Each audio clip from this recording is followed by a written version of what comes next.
आता शिर्डी माझे पंढरपूर ही आरती होईल। आरती नंतर दर्शनास प्रारंभ होईल। अब शिर्डी माझे पंढरपुर यह आरती होगी। आरती के बाद दर्शन कतार शुरू होगी।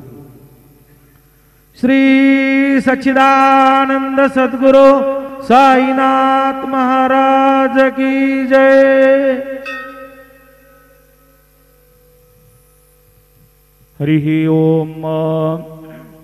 इमं देवा असपत्नगो सुवध्वं महते क्षत्राय महते ज्येष्ठ्याय महते जानराज्यायेन्द्रस्येन्द्रियाय इमम मुख्यपुत्रम मुख्यै पुत्रमस्यै विष एखवोमि राजा सोमोऽस्माकं ब्राह्मणानाग्नो राजा ध्यायेन्नित्यं महेशं रजतगिरिनिभं चारुचन्द्रावतंसं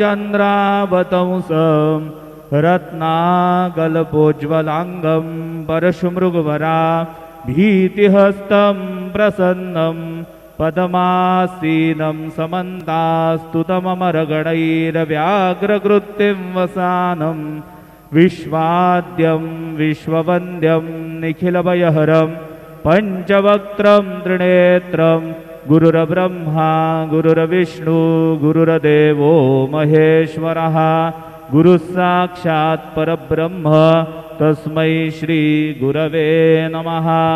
सद्गुरु साईनाथ देवताभ्यो नमः।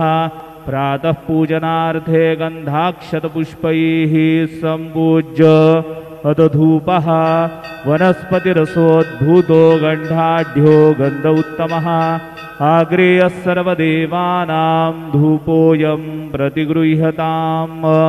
धूपमाघ्रापयामि साज्जञ्जवर्ति संयुक्तं वह्निना योजितं मया दीपं गृहाण देवेश त्रैलोक्यतिमिरापः दीपं दर्शयामि दीपानान्तरेण नैवेद्यं निवेदयामि।